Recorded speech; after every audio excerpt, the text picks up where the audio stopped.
Hi friends! Last week we talked about our kids and teens and the stressors that were facing them in their lives and how to help empower them to become, calmer and more clear in their minds and feel more connected and joyful um, in life. And as promised, this week we are going to talk a little bit about how to use emotional freedom techniques or EFT tapping with our kids. So I'm assuming that if you're here right now, you already have a little bit of background on it. And if not, I'll direct you to a video where you can get some of that.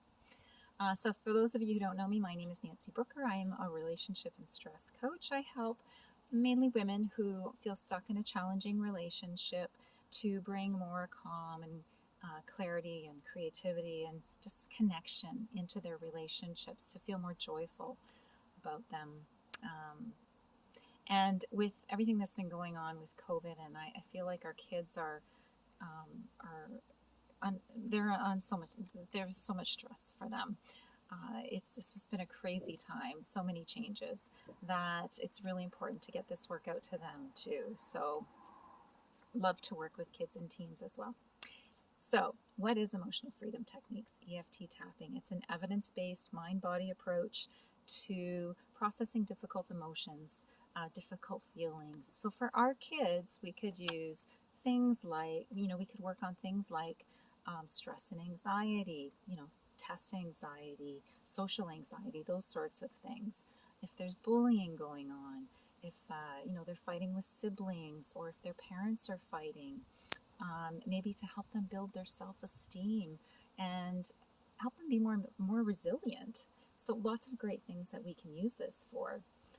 So if you have used the basic EFT before, you know the basic sort of process is you do a setup statement while tapping on the side of your hand. Even though I have this problem, whatever that is, I deeply and completely love and accept myself. And you would do that 3 times. And then you would move to the inside of the eye and just use reminder phrases like this problem, this problem, this problem, this problem. And then you would go to the collarbone, and then you would go to the side of the arm and the top of the head. 8 basic points. So if we were going to work with kids, now can you imagine, a 6 or 7-year-old saying, I deeply and completely love and accept myself. I had boys. I don't know too many of them that say that. But they would say, even though the teacher yelled at me, mommy still loves me. Or even though, I didn't get picked for whatever in the playground today, I'm still a great kid. However that is that they could,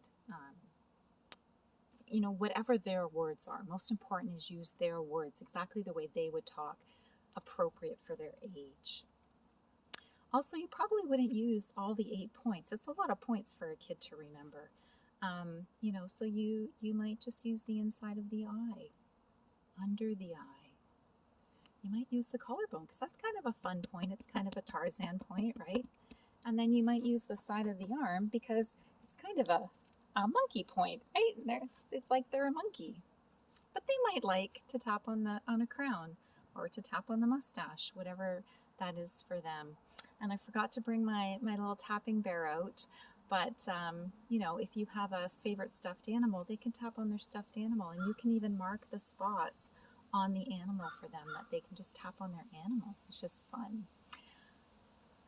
So use the simple setup statement. Have them use 2 hands. That keeps them really engaged. And just have fun with it. Some people think that tapping is all about focusing on the negative, but really it's just about focusing on the truth. So as long as they're talking about the truth about whatever it is that they're feeling, it's going to help them process it and let it go. And we'll talk a little bit about a great way to do that later. So with little kids, you would tell them, we're going to think about whatever your problem is, but it's okay because this is going to make you feel better when you do this, just to sort of set it up for them. And then have them rate how they feel about it using their hands on a scale. Normally you would do on a scale from 1 to 10 when you were doing EFT. But with kids, you would say, is it this big a problem or is it this big a problem? And their arms are completely outstretched. Because that helps you gauge, and that it's easier for them, right? And then you would use your setup statement and your reminder phrases in a very simple way, similar to how a kid would talk. Use their words. Tapping 5 to 7 times on the different spots, but if you don't have to worry about counting how many times you tap, it's very forgiving. And if or tapping along with their bear, whatever. Just repeating it maybe 3 times the loop and seeing how they feel. Or if it goes away in one round, then you don't need to keep tapping. It really depends on the kid. Or maybe they'll be tapping and something else will come up that they're upset about, and they can keep tapping on that. Now, if you're going to use it with your teens, the difference is going to be it's going to be harder to get them to do it. If you can start them when they're younger, of course it's better, because the teens are going to be a little bit more resistant to trying something that looks weird. But you could just, if you explain to them the connection between the mind and the body, remember that math test that you wrote last week and you studied so hard and then you got into the test and you forgot, you just went blank. That was the stress response. And if you do this weird thing, it helps you calm that stress response so that you can remember, you can feel clear, you can feel calm. Maybe they have a big sporting event coming up that they're really excited about, that they want to do well in. Or maybe they have a dance coming up that they want to, and not be nervous about, or whatever it is. Use something that's going to motivate them to try it. What else did I want to say? So teens, again, you want to use their exact words. You don't want to infer anything. You don't want to assume anything. Use their words just as you would with kids. Obviously they'll probably be able to do all the 8 points.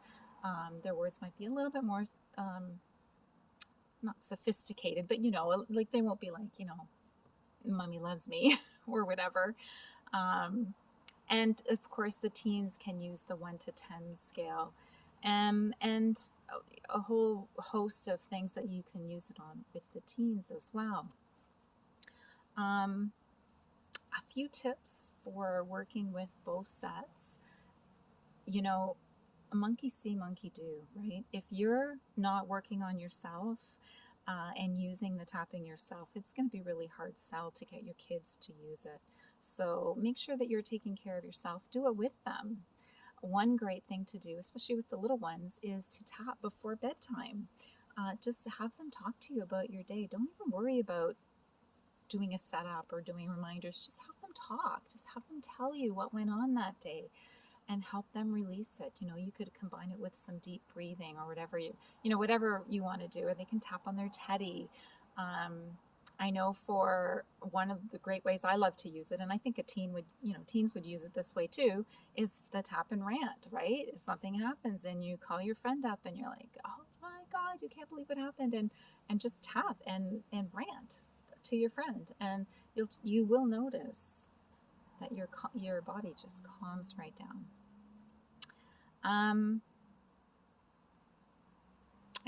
Most important thing is if you don't do it, they won't do it. So take care of yourself. Lead by example. Really, that's good advice for anything in your kids' lives, right? They're going to do what you do. So lead by example. So I hope that was helpful to you. If you have any questions, feel free to message me, or get in touch through the Facebook page. I'd love to see you there, Living in Yes. And right now, I still have a few spots left, not too many, for my half-price EFT sessions. And we have special pricing for kids and teens. So if you want to get in touch with me and see if that might be a good fit for you, then let's do that. Next week, we will be talking about, we're finishing up September Stress Month with mommy burnout and some tips for helping moms get through everything that they have to do in a day, and still be sane at the end of the day. So I hope to see you there, and thanks for listening. All right, take care.